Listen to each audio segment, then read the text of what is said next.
یا صاحب ملیشیا سے پوچھتے ہیں، جی ہاں بھائی، بیٹا اپنی ماں اور باپ کا جنازہ بالکل پڑھا سکتا ہے، بالکل جائز ہے، باعث برکت ہے، لیکن مسجد کی جو امام ہے نا، جس میں اکثر میت نمازیں پڑھا کرتی تھی زندگی میں، یا آپ پڑھتے ہیں، تو امام کا حق بہرحال پہلے ہے، کیونکہ جس کے پیچھے فرض نماز پڑھی ہو تو بہتر یہی ہے کہ اسی کے پیچھے آپ جنازہ بھی پڑھیں، اس کو اہمیت دینے کے لیے، لیکن اگر بیٹا پڑھا دے تو بھی جائز ہے۔ جنازے والے گھر میں ہاتھ اٹھا کر دعا کرنا، میت کے گھر پر مروجہ طریقے سے اس کے جنازہ پڑھنے سے پہلے ہاتھ اٹھا کر دعا کرنا کیسا ہے؟ بعض لوگ جنازہ پڑھنے سے پہلے تو نہیں کرتے لیکن بعد میں کرتے ہیں، اس کا کیا حکم ہے؟ نظر محمد کراچی سے۔ بھائی جنازے کے بعد جو دوبارہ سے دعا مانگی جاتی ہے تو بدعت ہے، اس کا تو کوئی ثبوت نہیں ملتا کہیں بھی، جنازہ تو خود ایک دعا ہے۔ باقی یہ کہ بعض علاقوں میں ایسا ہوتا ہے کہ جب کوئی مر جاتا ہے تو میت کے جو لواحقین ہیں وہ بیٹھے ہوتے ہیں، لوگ آ کے تعزیت کر کے ہاتھ اٹھا کے دعا مانگتے ہیں، ابھی دعا سے فارغ ہوئے کوئی نیا بندہ آیا، پھر وہ دعائے خیر، پھر وہ شروع ہو گئی، پھر تیسرا آدمی آیا، وہ سب اخپل طریقے سے دعائیں مانگتے ہی رہتے ہیں، اور جو میت کے جو میزبان جو لواحقین ہیں وہ بیچارے تھک جاتے ہیں۔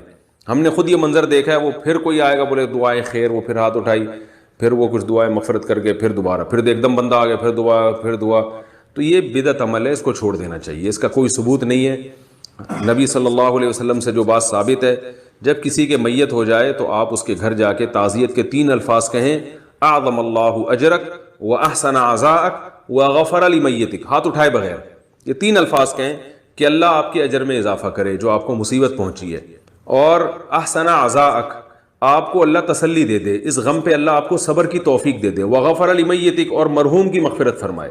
یہ 3 الفاظ آپ انگلش میں کہہ دیں، اردو میں کہہ دیں، پشتو میں کہہ دیں، بنگالی میں کہہ دیں، کسی بھی زبان میں آپ کہہ دیں، 3 قسم کے الفاظ۔ بھائی جو مصیبت آپ کو پہنچی ہے، ہم دل سے دعا گو ہیں اللہ آپ کو اس پہ صبر عطا فرمائے، اور صبر کے ساتھ ساتھ اللہ اجر بھی دے، مصیبت پہ اجر ملتا ہے، اللہ آپ کو اجر دے، اور اللہ تعالیٰ میت کی مغفرت فرمائے۔ ہاتھ نیچے کر کے آپ نے 3 دعائیں دینی ہیں اور پتلی گلی سے وہاں سے فوراً نکل جائیں۔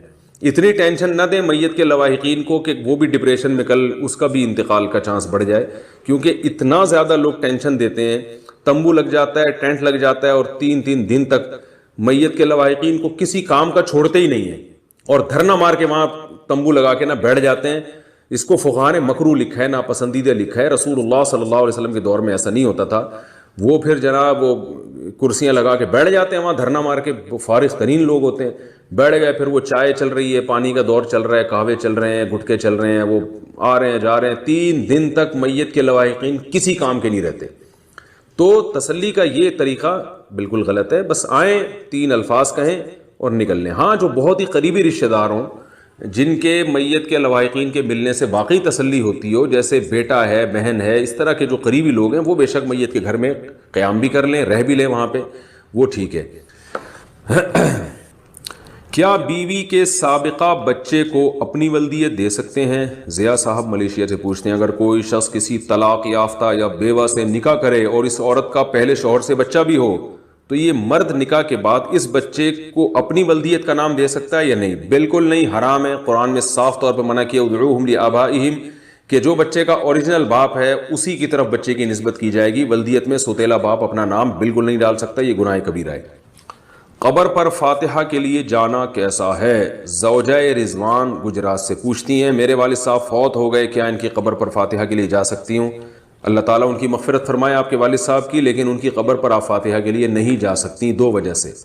ایک تو یہ کہ عورتوں کا قبرستان جانا ویسے ہی شریعت میں پسندیدہ نہیں، حدیث میں ممانعت ہے اس کی، اور دوسری بات یہ ہے کہ ایصال ثواب کے لیے قبر پہ جانا یہ حدیث سے ثابت نہیں ہے۔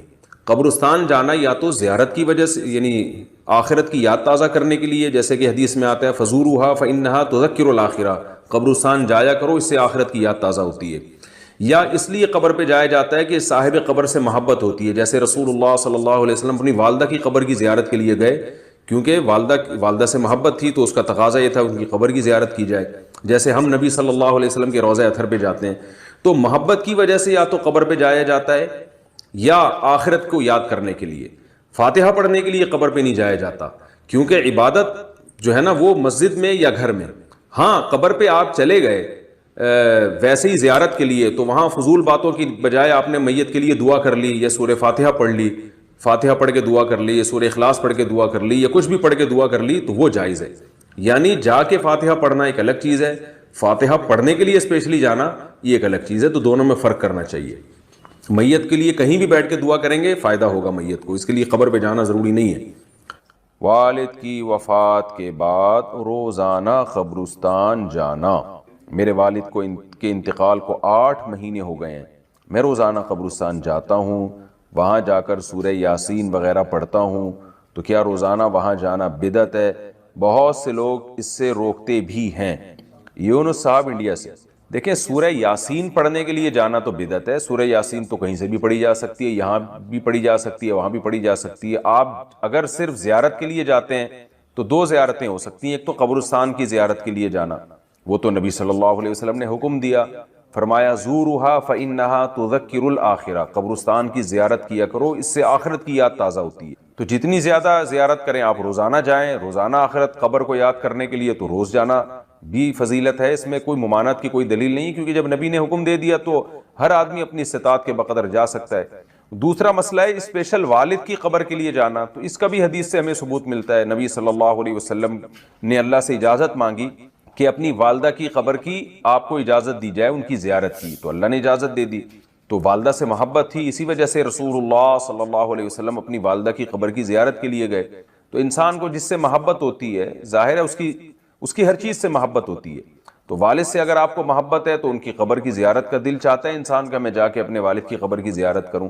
لیکن اسپیشل دعا مانگنا کے لیے جانا یا تلاوت کے لیے جانا، اس میں جانے کی ضرورت نہیں ہے. وہ دعا ہر جگہ سے قبول ہوتی ہے، ایصال ثواب ہر جگہ سے ہوتا ہے. تو اس نیت سے آپ نہ جائیں. ہاں جانے کے بعد آپ وہاں دعا کریں یا کچھ تلاوت کر لیں تو وہ جائز ہے. ایک ہے گئے اور آپ کو خیال آیا کہ خاموش بیٹھنے سے بہتر ہے کہ میں اپنے والد کے لیے دعا کروں، تو یہ بہت اچھی بات ہے. لیکن یہ سمجھنا کہ وہیں جا کے تلاوت کروں گا تو زیادہ فائدہ ہوگا، وہیں جا کے دعا مانگوں گا تو ٹھیک ہے، وہاں جا کے دعا مانگنے میں ذرا استحضار زیادہ ہوتا ہے، اس لحاظ سے تو بہرحال فائدے کی چیز ہے. لیکن ایسی چیزیں آہستہ آہستہ بدعت بن جاتی ہیں. تو اس لیے آپ روزانہ والد صاحب کی قبر کی زیارت کریں تو کوئی گناہ نہیں ہے، لیکن اس زیارت کی بیس والد صاحب سے محبت ہونی چاہیے. پھر وہاں جا کے فضول بیٹھنے کے بجائے آپ سورہ یاسین پڑھ لیں یا دعا مانگ لیں والد صاحب کے لیے، تو یہ بھی ایک ثواب کا عمل ہے، اس کے بھی ناجائز ہونے کی کوئی دلیل نہیں ہے. لیکن یہ کانسیپٹ کہ یہاں سے ثواب پہنچاؤں گا تو کم پہنچے گا، وہاں جا کے یاسین پڑھوں گا تو زیادہ ثواب ملے گا، یہ تصور 100% غلط ہے.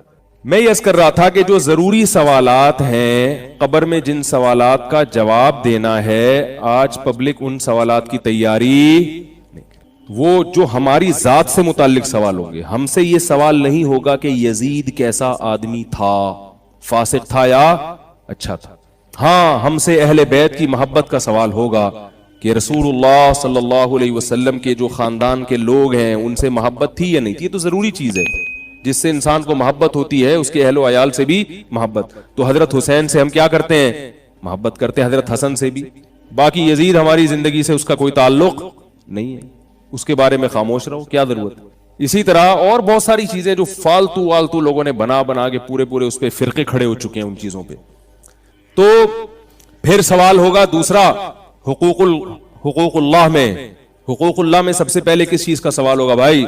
نماز. یہ نہیں ہوگا کہ اس طرح پڑھی تھی کہ اس طرح پڑھی تھی. اگر نماز میں یہ سوال ہوتا نا قیامت کے دن کہ رفع الیدین کیوں نہیں کیا، تو عبداللہ بن مسعود کی نماز قبول نہیں ہوگی، کیونکہ وہ رفع الیدین نہیں کرتے تھے. اور مصنف ابن ابی شیبہ میں ہے کان اصحاب علی وابن مسعود لا يرفعون ایدیہم فی الصلاۃ. عبداللہ بن مسعود اور حضرت علی کے شاگرد رفع الیدین نہیں کرتے تھے. یہ تو سارے شاگردوں کی نماز ضائع. اور اگر قیامت کے دن یہ سوال ہو گیا کہ رفع الیدین کیوں کیا ہے بھائی، تو پھر عبداللہ بن عمر کی نماز ضائع ہو جائے گی، وہ تو کرتے تھے. انس بن مالک کی نماز بولو نا بھائی ضائع ہو جائے گی. عبداللہ بن عباس کی نماز. اس سے کیا پتہ چلتا ہے کہ اگر یہ ضروری سوال ہوتا تو صحابہ اس مسئلے میں اختلاف بولتے کیوں نہیں یار؟ لازمی اختلاف کرتے. اور بڑی پھڈے بازیاں ہوتی ہیں صحابہ میں کہ نہیں پہلے اس مسئلے کو حل کرو، رفع الیدین کرنا ہے کہ نہیں کرنا، اس کے بعد امت آگے چلے گی. جہاد وہاد بعد میں ہوگا، پہلے یہ حل کرو. انہوں نے کہا یہ بھی ٹھیک ہے، جیسا اختلاف چل رہا ہے چلنے دو، آگے چلو، چھوڑ دو اس کو یہیں پہ. نماز کے بارے میں سوال ہوگا کہ پڑھی کے جو اجماع سے نماز ثابت ہے جتنی ہے، اس پہ تو سب متفق ہے نا. اللہ کا بڑا فضل ہے کہ امت میں اتنے اختلافات کے باوجود بنیادی چیزوں میں سب الحمدللہ اہل حق لوگوں کی بات کر رہا ہوں، وہ بنیادی چیزوں میں الحمدللہ سب متفق ہیں اہل حق علماء. نمازیں کتنی ہیں؟ 5 ہیں. تو حقوق العباد میں سب سے پہلے کس کا سوال ہوگا؟ نماز کا، جماعت سے نماز. اور حقوق العباد میں سب سے پہلے، بولو بھائی نہیں پتہ ہی کوئی نہیں، والدین کے بارے میں. کیونکہ حقوق العباد کی ابتدا کہاں سے ہوتی ہے؟ والدین سے. ان کے ساتھ کیسا سلوک؟ پورے محلے کو خوش رکھا ہوا ہے، ابا اماں کیا ہیں؟ ناراض ہیں. اور یاد رکھو جہاں باپ اور ماں کی بات آتی ہے تو دادا دادی اور نانا نانی اس میں اس مفہوم میں خود بخود داخل ہوتے ہیں. پھر حقوق العباد کی مختلف نوعیتیں ہیں. نوعیتیں کیا مطلب؟ خوش اخلاقی بھی حقوق العباد میں آتی ہے، خرچ کرنا بھی حقوق العباد میں آتا ہے. آپ اگر خوش اخلاقی سے بات نہیں کر رہے، بد اخلاق ہیں، تو آپ صلی اللہ علیہ وسلم نے فرمایا بدخلق آدمی، حدیث کا مفہوم ہے، اللہ سے بھی دور ہوتا ہے اور لوگوں سے بھی دور ہوتا ہے. وہ کما قال صلی اللہ علیہ وسلم. اور آپ صلی اللہ علیہ وسلم نے فرمایا جس کے اخلاق سب سے اچھے ہوئے قیامت کے دن سب سے میرے قریب وہ ہوگا. بات جو بھی کرتا ہے ایسا کرتا ہے جیسے ہمارے معاشرے میں دیکھ لیں ڈنڈا کھینچ کے مار. کل مجھے کسی نے کسی مولوی صاحب کا کلپ بھیجا، وہ پتہ نہیں علماء پہ بڑا طنز کر رہے تھے کہ یہ علماء ایسے، مولوی ایسے. میں نے کہ ان کو پہلے بات کرنے کی سلیقہ اور تمیز کہیں سے سکھاؤ. پھر مجھ سے تو سنا نہیں جاتا ہے، میں 1 منٹ سن کے بند کر دیتا ہوں، کان پھٹنے ہوتے جو ہے نا گدھوں کی طرح چیخ رہے. یہ اخلاق ہے. تو اور پھر طنز بھی ہو، اس میں کیچڑ بھی عزتیں بھی اچھالی جا رہی ہوں. کہتے ہیں نا کہ ایک مشہور ہے نا کہ بھی شکل اچھی نہ ہو تو کم از کم بات تو اچھی کر لے آدمی. تو بات بھی گندی اور اسٹائل بھی گندا، اور لوگ واہ واہ واہ واہ سبحان اللہ واہ واہ. یہ قرآن حدیث ہر فرقے میں ہوتے ہیں. میرا مقصد کسی خاص فرقے کی نہیں، ہر فرقے میں ایسے لوگ ہوتے ہیں، ہر مسلک میں ایسے لوگ ہوتے ہیں. تو خوش اخلاقی، آپ صلی اللہ علیہ وسلم نے فرمایا یہ جو بد اخلاقی ہے نا غصے سے شروع ہوتی ہے. ہر آدمی ہر وقت ناک پہ مکھی بٹھا کے گھوم رہا ہے. سب سے پہلے میرے کام ہو، سب سے پہلے پیٹرول میں جو ٹینکی میں جو ہے نا پیٹرول میری گاڑی میں سب سے پہلے ڈالا جائے. میں تو دیکھ رہا ہوتا ہوں پیٹرول پمپ پہ، کبھی میں بائک لے کے کھڑا ہوں تو ذرا سے جگہ ملے دوسرا آگے گھس جاتا ہے بھائی فوراً آگے گھس جائے گا وہ. لیکن سارے ایسے نہیں ہوتے الحمدللہ، اچھے لوگ بھی ہیں، وہ کہتے ہیں نہیں جی پہلے آپ. تو ایسے بھی ہیں، لیکن تو انسان کے کردار کو پہچاننا 2 منٹ کا کام ہوتا ہے. آپ پیٹرول پمپ کی لائن میں، بل کی لائن میں کھڑے ہو کر 2 منٹ میں پتہ چل جاتا ہے کہ کون کتنے پانی میں. بہت زیادہ مشکل کام نہیں ہے یہ. تو خوش اخلاقی ہے. اور پھر مال خرچ کرنا یہ بہت بڑا فریضہ ہے. ہم اپنے مال کے پورے مالک نہیں. اللہ نے فرمایا تمہارے مال میں حصہ ہے رشتہ داروں کا. ایک آدمی کی پوری تنخواہ اسی پہ اگر خرچ ہو رہی ہے، اللہ اس سے خوش نہیں ہو سکتا. قل ما انفقتم من خیر فللوالدین والاقربین. خرچ کرنا ہے جن میں سب سے پہلے والدین اور پھر سب سے پہلے قرابت دار. والدین اور قرابت دار اگر محتاج ہوں تو ان پہ خرچ کرنا فرض ہے. لیکن بیوی بچوں کو اللہ نے الگ پروٹوکول دیا کہ وہ محتاج نہ بھی ہوں تو ان پہ باپ کو خرچ کرنا پڑے گا، کیونکہ یہ کیا ہے؟ ان کا باپ ہے. والدین کا باپ نہیں ہے، اولاد ہے. اور بچوں کا کیا ہے؟ باپ. اور عورت کا کیا ہے؟ شوہر. اس لیے عورتوں کو کہتا ہوں اپنے میاؤں کی قدر کرو. اللہ نے اتنا اس کی ذمہ داری لگا دی ہے. اللہ نے تمہارے میاؤں کو ایسا بنایا، اللہ نے کہا کہ تمہاری بیوی کروڑ پتی بھی ہے تو تجھے کھلائے گا کون؟ تیرا شوہر. اس کو میں نے گھر کا بڑا بنا دیا، ساری زندگی تیری خبرگیری تیرا شوہر کرے گا. والدین تو رخصت کر دیتے ہیں، اب ذمہ داری ختم.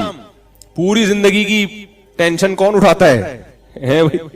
شوہر اٹھاتا ہے. اور یہ جو مشرقی شوہر ہیں، مسلمان شوہر، ان کی اگر عظمت خواتین کو سمجھ میں نہیں آتی، یورپ میں جا کے دیکھو، وہاں کے شوہر بڑے اچھے ہیں، خوش اخلاق ہیں، ہر بات تھینک یو سے. جیسے ہمارے ہوتا ہے نا وظیفہ شروع میں 11 دفعہ درود شریف، آخر میں 11 دفعہ. تو انگریز جب بھی بات شروع کرے گا مسکرا کے تھینک یو کے ذریعے، درمیان میں کچھ رپورٹ پیش کرے گا بڑے مزے سے، بہت اچھے اخلاق کے ساتھ، اور آخر میں پھر کیا کہے گا؟ تھینک یو کہہ کے. چل جاب سے بھی نکالیں گے تو تھینک یو کہہ کے نکالیں گے. اتنے اچھے اخلاق. بھئی تھینک یو، اب آپ جا سکتے ہیں، آپ یہ سگنیچر کر دیں، یہاں پہ آپ مستعفی ہو جائیں. آپ اتنے اچھے اخلاق. اور ہمارے یہاں جاب پہ بھرتی بھی کریں گے نا تو تمیز سے نہیں کریں گے، دھمکی سے شروع کریں گے بات. پہنچ جانا کل صبح 8 بجے. تو لیکن اتنے اچھے اخلاق کے باوجود بیوی پہ خرچ کرتے ہیں؟ نہیں کرتے. بچوں پہ خرچ کرتے ہیں؟ اس لیے کہتا ہوں بھائی آخرت میں انشاءاللہ اتنے نالائق ہونے کے باوجود مسلمان اوپر ہوں گے انشاءاللہ. اس لیے کہ کوالٹیز جو ہے نا آج بھی مسلم میں الحمدللہ من حیث، میں یہ نہیں کہہ رہا ہر چیز میں مسلمان ان سے اچھے ہیں، میں یہ نہیں کہہ رہا ہر چیز میں ان سے اچھے نہیں ہیں، بعض چیزیں ان کی اچھی ہیں، لیکن من حیث القوم جو مسلمان کی خوبیاں ہیں وہ ان سے بہت بھاری ہیں. جب قیامت کے دن ترازو تولا جائے گا اس میں مسلمانوں کی جو چند خصوصیات ایسی ہیں ان کا وزن انشاءاللہ بہت بھاری ہوگا. ان خوبیوں میں ایک یہ بھی ہے کہ مسلمان مرد پوری زندگی بیوی بچوں کی ٹینشن اٹھاتا ہے. کبھی نہیں ایسا ہوگا کہ جتنا مرضی بیوی کے علاج پہ خرچ کرنا پڑے کرتا ہے. یہ جو شریف لوگ ہیں, آپ لوگ کی بات کر رہا ہوں میں, سارے نالائق تو ہر جگہ بھی ہوتے ہیں, وہ ساری زندگی اٹھائے گا ٹینشن. جب باپ نے ایک دفعہ بیٹی کو رخصت کر دیا, کس کی ذمہ داری شروع؟ شوہر کی. اس کو فالج بھی ہو جائے عورت کو, اس کو لقوہ بھی ہو جائے. ہمارے معاشرے میں الحمدللہ اب تک میجورٹی ایسی ہے کہ اس کو چھوڑتی نہیں ہے. بھئی رکھو اس کو, اب یہ میری ذمہ داری ہے, اس کو بھی کھلاؤں گا, اس کے بچوں کو بھی کھلاؤں گا. اس لیے میں کہتا ہوں خواتین سے, اگر میاؤں سے کبھی اونچ نیچ ہو جایا کرے تو ان کی میاؤں میاؤں پہ صبر کیا کریں. کہہ رہی یہ میاؤں میاؤں کیوں کر رہا ہے, دھاڑ کیوں رہا ہے؟ جب اتنا کر رہا ہے تو تھوڑی سی برداشت بھی تو کرو نا اس کی, برداشت کر لو بیچارے کی. تو حقوق العباد میں سوال کس کا ہوگا؟ ابدأ بمن تعول, فرمائے جو تمہارے اہل و عیال ہیں, بیوی بچے ہیں, ان پر سب سے پہلے ان کی ذمہ داری